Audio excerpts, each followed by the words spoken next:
Le journal de 23h sur RTI 1. Madame, monsieur, bonsoir. Les titres sommaires de cette édition. Défi du monde agricole ivoirien. Le Premier ministre face aux professionnels de l'agriculture, des productions animales et des ressources halieutiques et de la chaîne agroalimentaire. Une grande stratégie est annoncée afin de faire de ces secteurs le fer de lance de l'économie nationale.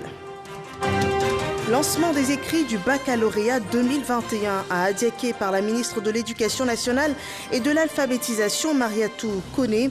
312 771 candidats sont répartis dans 504 centres de composition à travers le pays. Cette dernière phase du bac s'achèvera le 9 juillet prochain et puis la Côte d'Ivoire est en plein sur la voie du développement. Plusieurs chantiers sont ouverts sur tout le territoire pour le bien-être des populations. Des travaux d'assainissement, de raccordement électrique, d'amplification du réseau de distribution en eau potable et la formation également des populations rurales. Un vaste chantier que nous vous présenterons au cours de cette édition.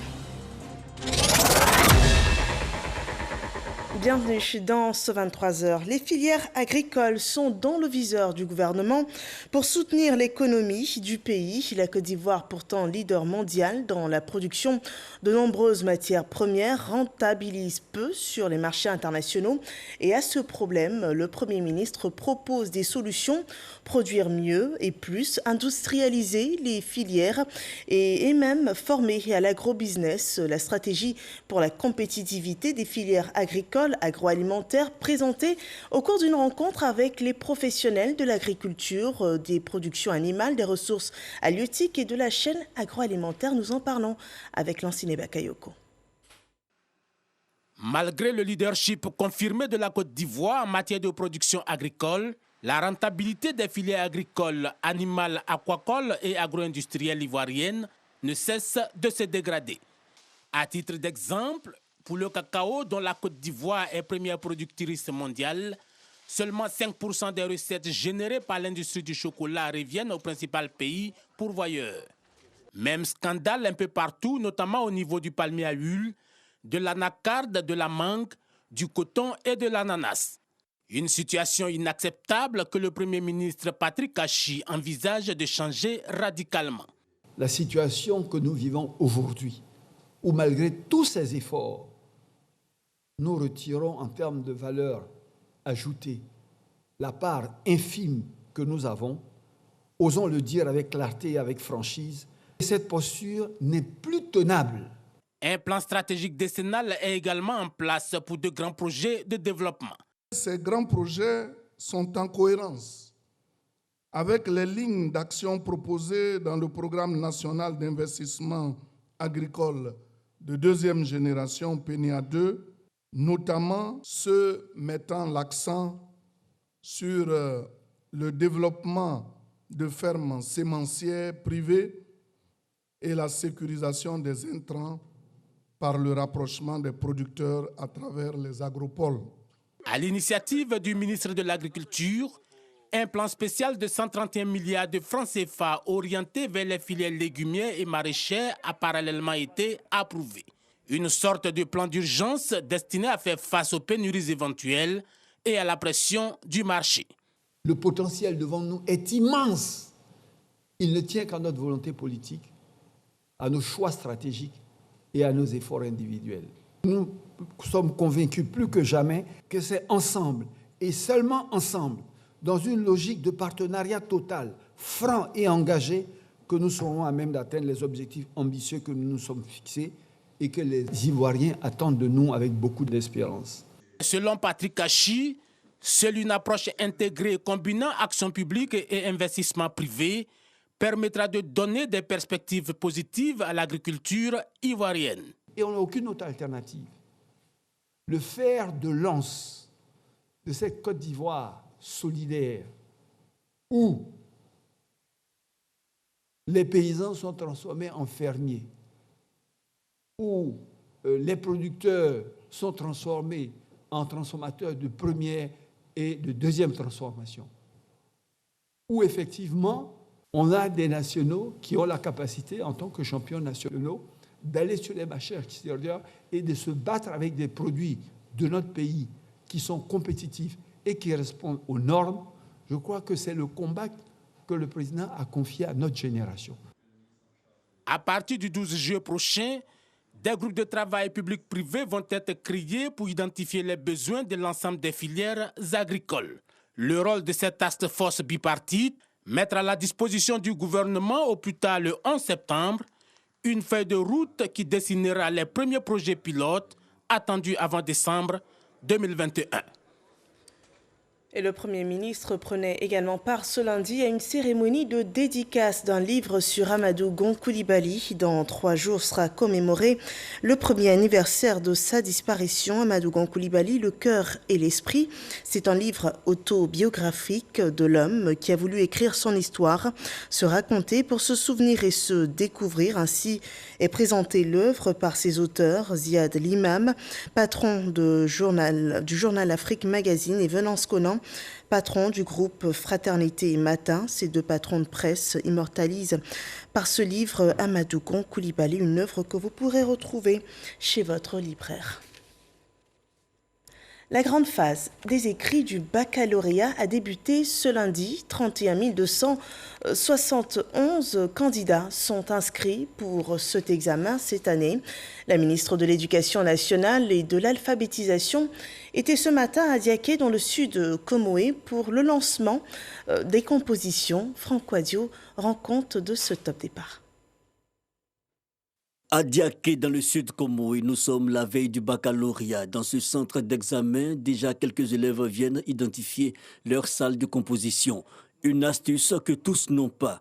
Le lendemain, jour J, ce lundi 5 juillet, Arsène et ses amis se livrent au même exercice. Se rassurer et être prêt afin d'affronter la première épreuve, celle du français. Dans cet établissement, il est presque 8 heures, arrive la ministre de l'Éducation nationale et de l'alphabétisation. Le professeur Mariatou Kone a choisi le lycée moderne Camille Conan pour le démarrage officiel du baccalauréat session 2021. Vous avez appris là. Ce que vous savez faire, c'est ce qu'on va juger à travers cet examen. Notre baccalauréat doit être crédible à l'extérieur. Donc concentrez-vous, travaillez. L'examen débute donc. Les candidats disent être dans le bon état d'esprit. Constatons que les sujets sont abordables et nous pensons nous en sortir pendant ces épreuves. La préparation de l'examen s'est bien passée. Nous avons beaucoup fait des révisions et travaillé beaucoup sur le résumé. C'est pour cela que j'ai décidé de faire le résumé. Après Adiaké, cap sur Bonois. Ici, tout se passe bien. J'ai dit qu'on a ici un gros effectif, on a 782 candidats, donc 400 filles et 382 garçons. On a toutes les séries. J'ai choisi le commentaire composé parce que je me sens bien, j'arrive facilement à comprendre le texte.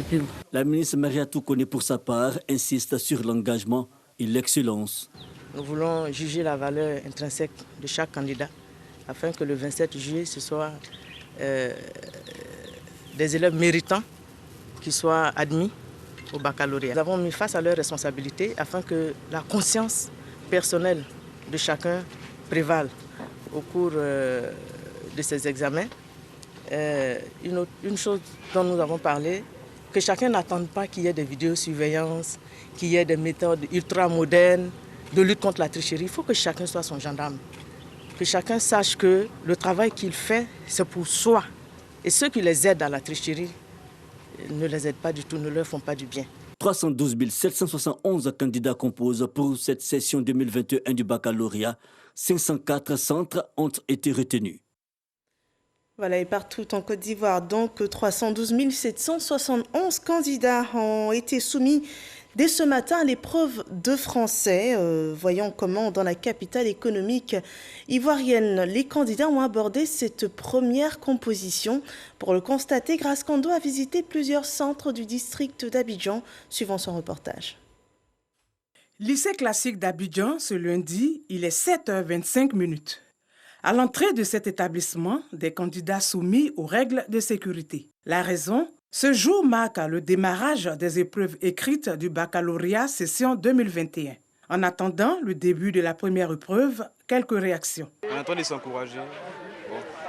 Chacun parle de ses expériences, puisqu'on vient de plusieurs écoles. On s'encourage pour le démarrage, pour oublier un peu le stress. Pour l'instant, j'essaie de me concentrer en priant, essayant de me rappeler toutes les notions que j'ai révisées. J'espère que tout va bien se passer. 8h25, le top départ est donné avec la composition française. Le petit retard est justifié par le fait que certains ne connaissent pas leur salle de classe et les enseignants qui doivent surveiller venaient à compte-gouttes. Il fallait que le dernier enseignant soit dans la classe pour la surveillance. C'est ce qui a fait qu'on a eu ce petit retard. Mais je pense que pour la première journée, commencer à 8h25, ce n'est pas déjà un trop grand retard. Pour le moment, en tout cas, tout se passe bien. Nous n'avons pas eu assez de problèmes. Je trouve l'épreuve plutôt abordable. L'épreuve parle de la littérature. On peut espérer avoir une bonne note. Il faut se concentrer, rester positif, voilà. Et puis, le reste va venir parce que c'est un sujet qui est assez abordable, qui est assez simple. Parce que ce soit le commentaire composé, la dissertation ou le résumé, ce sont des thèmes qui ont été déjà vus en classe avec nos différents professeurs. Ici, au lycée classique d'Abidjan, ce sont au total 1549 candidats qui frappent aux portes des universités et grandes écoles. Après ce centre, cap est mis sur l'EPP Emmanuel Dioulo dans la commune du Plateau, où composent 44 candidats non-voyants et malentendants. Ça se passe bien, c'est abordable, on comprend, on peut s'en sortir. Pour les non-voyants, voilà, ils travaillent en braille. Et puis après, il y a une équipe de décodeurs qui viennent décoder ce qu'ils ont fait. Et une fois que c'est décodé, on donne aux copistes, c'est-à-dire qu'ils mettent en ordre comme pour les autres candidats. Les malentendants, eux, ils composent comme tout le monde. Ce qu'on fait, tout simplement, on met un encadreur dans la salle pour qu'ils puissent écouter leurs préoccupations. En plus du français, pour cette journée, les candidats ont composé aussi en histoire géo dans l'après-midi. Demain, ils affronteront l'épreuve de mathématiques. Et avant l'épreuve de demain, voyons comment l'épreuve s'est déroulée à Soubré. Les candidats ont tout aussi bien abordé ce premier jour de composition. On le voit dans ce reportage de Mahama Traoré. Ce lundi matin, à l'entrée du lycée Charles Bozard d'Envahi de Soubré, les candidats au baccalauréat devaient montrer patte blanche. Convocation et pièces d'identité sont strictement vérifiées. Une fois admis à l'intérieur de ce centre de composition, les affiches publicitaires invitent les élèves à s'éloigner de la tricherie et les forces de sécurité sont là pour veiller au grain. Nous avons encore insisté sur les consignes pour que nous ayons un baccalauréat parfait. Ce matin, au lancement, nous avons aussi insisté sur les consignes parce que cette année, nous voulons un baccalauréat parfait. Nous avons demandé aux acteurs de ne pas laisser tous les objets qui sont proscrits pour cet examen. Nous avons appelé aussi à la conscience professionnelle. Le préfet de la région de la Nawa a sillonné les différents centres d'examen pour s'imprégner du bon déroulement des épreuves. Je voudrais vous exhorter surtout à bien surveiller et éviter qu'il y ait des fraudes. Éviter que notre nom n'aille si loin. Parce qu'à partir du moment où un a fraudé, c'est toute la Nawa qui a fraudé. Faisons donc attention et très attention. Les épreuves écrites du baccalauréat ont démarré par le français. 4833 candidats composent dans le département de Soubré sur l'ensemble des 8840 que compte la région de la Nawa. Et le baccalauréat sans fraude, c'est aussi le credo du district du Bassa-Sandra. Ils sont dans cette partie de la Côte d'Ivoire 8128 candidats, dont 3746 filles à être convoquées pour l'examen du baccalauréat. Les épreuves écrites s'y déroulent dans 10 centres d'examen du district. Sinématiali, une future ville digitale. Ce sont les vacances scolaires, mais dans le nord de la Côte d'Ivoire, le ton est donné pour passer cette période à renforcer les capacités sur tout ce qui concerne le numérique. Et à Sinématiali, une case numérique a été offerte aux populations, un espace d'apprentissage équipé de plus de 50 ordinateurs pour former les populations à l'usage des outils numériques et aux technologies de l'information. C'est un don de Fidel Sarasoro, le directeur de cabinet du président de la République. On en parle avec Ami Sissoko.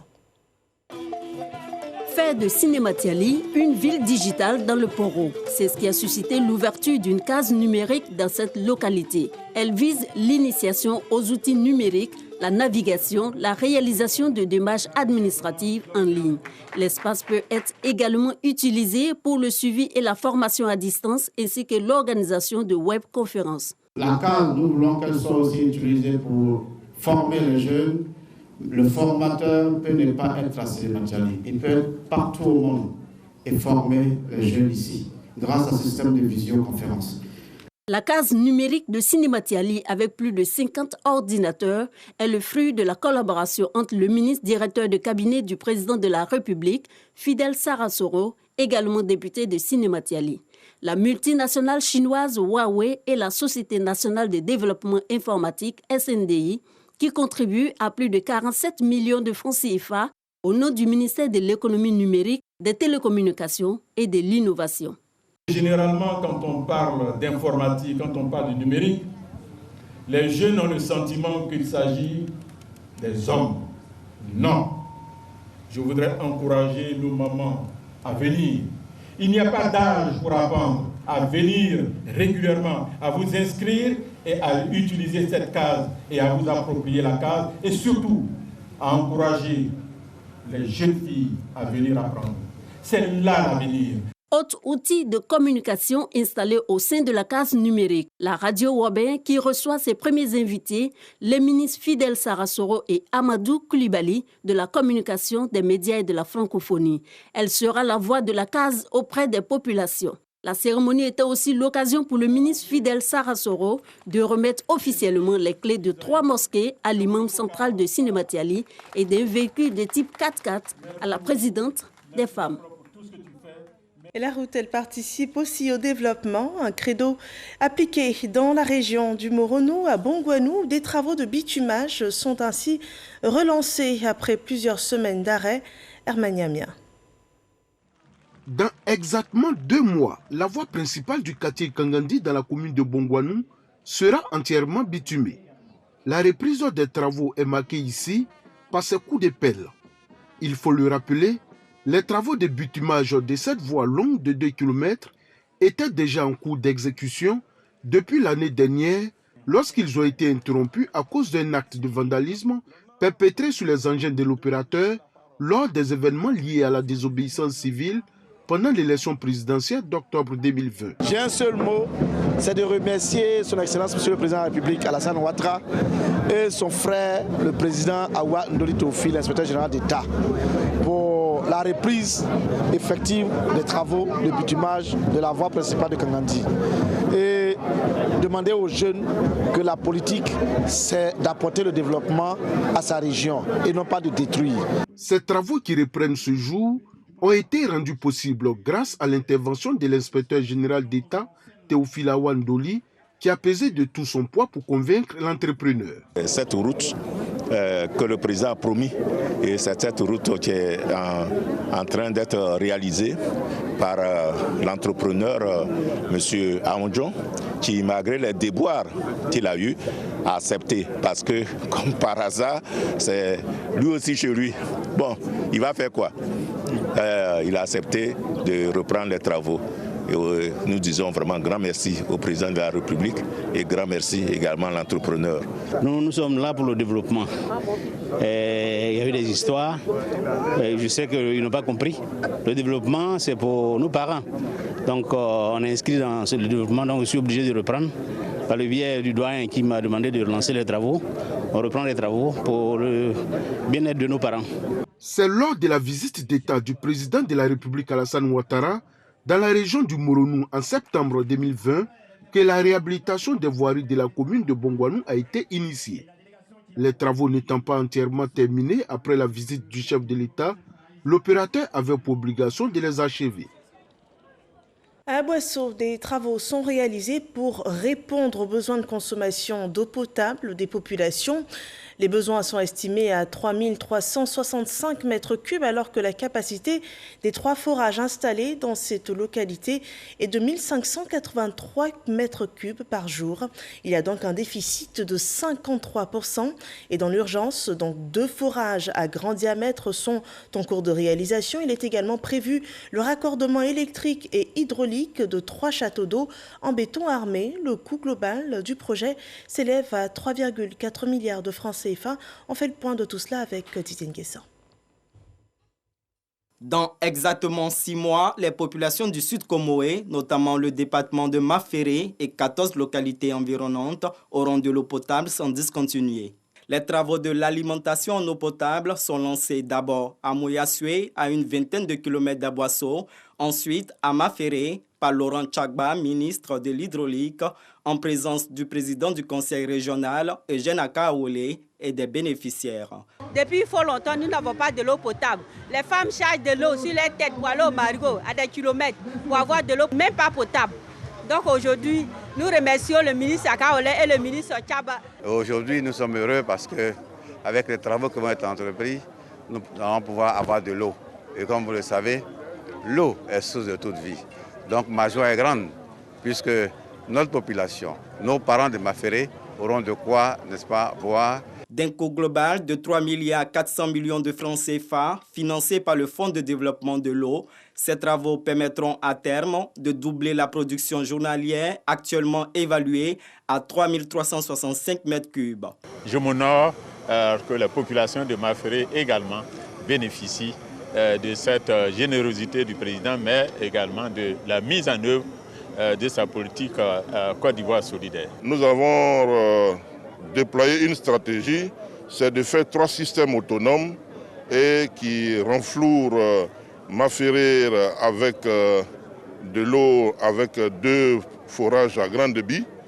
Et comme l'électricité est instable ici, nous équipons l'usine de 2 groupes électrogènes qui vont reprendre en cas de coupure à temps zéro. Maféré et les localités environnantes comptent 44 000 habitants. Leurs besoins en eau potable seront couverts jusqu'en 2040. Et de grands travaux seront aussi bientôt menés dans le village Atchan, à Nono, situé dans la commune de Cocody, dans le district d'Abidjan. Des travaux d'assainissement annoncés par le ministre Bouaké Fofana, ministre de la Salubrité et de l'Assainissement. Nous en parlons avec Eugène Toubé. Dans le voisinage des jolis immeubles de la Riviera Golf dans la commune de Cocody, à Nono. À l'origine, village Atchan et aujourd'hui cité dortoir, ce quartier à forte densité humaine contraste violemment avec son voisin par ses problèmes. Promiscuité, insalubrité, inexistence d'ouvrages d'assainissement, voirie désastreuse, invasion des zones non édificantes et faiblesse de l'offre de soins de santé. Une réalité drue et sèche que le ministre de la Salubrité et de l'Assainissement a découverte à l'invitation de la chefferie du village d'Anono. Aujourd'hui, il y a des dépôts d'ordures un peu partout. Le ramassage des ordures, ça ne vient pas comme la Maridon a souhaité. Donc du coup, ça crée l'état d'ordures. Au niveau même du cadre de vie, c'est un peu difficile. Nous, on compte beaucoup sur l'État de Côte d'Ivoire, on compte beaucoup sur le gouvernement pour pouvoir nous aider véritablement à assainir le village. Au siège de la chefferie, les autorités coutumières exposent au ministre Bouaké Fofana les difficultés et obstacles à cause desquels Anono demeure dans l'incapacité à offrir à ses populations un environnement propre et sain et une bonne qualité de vie. Les premiers responsables des structures sous tutelle en charge de l'assainissement, de la salubrité, les opérateurs sont présents. Pour sa première visite à Anono en qualité de ministre de la Salubrité et de l'Assainissement, Bouaké Fofana réalise l'urgence à agir dans l'optique d'un cadre sain dans ce quartier pour le bien-être des populations. Si nous travaillons ensemble, à court terme, il y a des choses qui sont possibles. On peut débarrasser en tout cas à Nono de tous les dépôts sauvages aujourd'hui. Il y a des questions qui vont être traitées à moyen terme, notamment comment collecter les eaux, aussi bien les eaux de pluie que les eaux usées. L'ONAB va réfléchir à la question pour faire des propositions concrètes qu'on peut mettre en œuvre tout de suite. Anono est à l'abri des catastrophes imputables à la force des précipitations qui tombent sur Abidjan grâce aux travaux de renforcement des canalisations et de désensablement des ouvrages existants en aval du quartier. Selon Bouaké Fofana, ces travaux trouveront leur prolongement dans un plan d'urgence que prévoit le gouvernement pour l'ensemble des villages Atchan, absorbés aujourd'hui par la forte urbanisation que connaît la ville d'Abidjan. Passons à présent au point Covid de cette journée.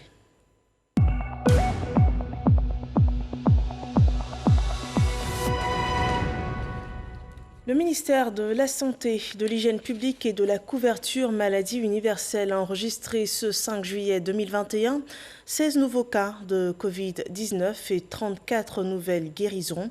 Le total des cas à cette date est de 48 580 cas confirmés, dont 47 970 personnes guéries. 315 décès sont également notés. Il reste encore 295 cas actifs et à ce jour, sachez qu'au moins 801 689 doses de vaccins anti-Covid ont été administrées sur tout le territoire ivoirien. Un événement aura lieu le 15 juillet prochain, une réunion de haut niveau organisée par le président de la République et le groupe Banque mondiale, à laquelle participera une vingtaine de dirigeants africains. Il s'agit de souligner l'importance d'une 20e reconstitution ambitieuse et substantielle des ressources de l'Association internationale de développement. La reconstitution soutiendra une relance résiliente à la crise économique due à la Covid-19 et aidera le continent africain à poursuivre sa transformation économique. L'Afrique, on le rappelle, est le plus grand bénéficiaire de l'IDA avec 39 pays. Dans la région du Zanzan, une grande action sociale a été menée pour le renforcement des services de santé. Le bloc opératoire du CHR de Bandoukou a été rénové, du matériel sanitaire offert, le tout à coût de 82 millions de francs CFA. C'est une œuvre de l'organisation chrétienne Message de Vie conduite par le pasteur Mohamed Sanogo, suivant ce compte-rendu de Mahamat Traoré. C'est un nouveau souffle que l'organisation chrétienne dénommée le ministère Message de Vie vient d'apporter au bloc opératoire du centre hospitalier régional de Bandoukou. Il vient d'être entièrement réhabilité et même agrandi pour accueillir plus de patients nécessitant des interventions chirurgicales. Nous avons eu du matériel supplémentaire. Tous nos matériels qui étaient désuets ont été remis d'aplomb. Alors là, nous marquons une satisfaction totale et nous voudrons dire merci à Message de Vie. Outre la réhabilitation de ce bloc opératoire, le ministère Message de Vie, dirigé par le pasteur Mohamed Sanogo, a également offert du matériel au centre de santé des départements de Bouna, Tanda et Bandoukou. Ce à quoi s'ajoute la prise en charge gratuite de plusieurs interventions chirurgicales de malades dans ces trois villes. Je sais qu'à partir de maintenant, là, nos malades seront soulagés. Beaucoup d'évacuations sur Abidjan vont s'arrêter grâce au pasteur Mohamed Sanogo. Par la grâce de Dieu, ici à l'hôpital de Bandoukou, un bloc opératoire a été donc offert, une réhabilitation des deux autres blocs. C'est vraiment manifester l'amour de Christ, parce que tous ces dons, pour nous, ça nous vient de Dieu. C'est miraculeux que Dieu les mette à notre disposition, mais il les met dans nos mains pour que nous puissions aider nos frères et nos sœurs. La facture de cette action humanitaire se chiffre à plus de 82 millions de francs CFA. Le ministère Message de Vie, créé en 1996, entend perpétuer ce genre d'action pour un impact social encore plus renforcé. Voilà une action sociale qui vient soutenir les actions du gouvernement. L'État de Côte d'Ivoire envisage apporter un soutien aux artisans. Cela passe nécessairement par des données fiables. Et le nombre d'artisans dont dispose le pays sera recensé. Une caravane est en route dans ce sens. La première escale de cette caravane, c'est la capitale d'Unzi, Dimbokro, où a été lancé le recensement des artisans. Le reportage de Kader Sogodogo. Ils sont nombreux à exercer des activités dans l'informel. Ces artisans veulent avoir désormais un statut fiable pour bénéficier des avantages sociaux, fiscaux et économiques que le gouvernement offre. Une caravane pour les dénombrer sillonne le pays. Point de départ, Dimbokro. La caravane, c'est pour faire profiter les artisans des fonds que l'État de Côte d'Ivoire a mis en place pour le secteur informel et que jusqu'à présent, ces artisans ne savent pas comment il faut faire pour avoir accès à ces fonds. Mais l'État a créé des conditions pour permettre à l'artisan aujourd'hui de pouvoir avoir accès à ces fonds, qui est le statut des apprenants.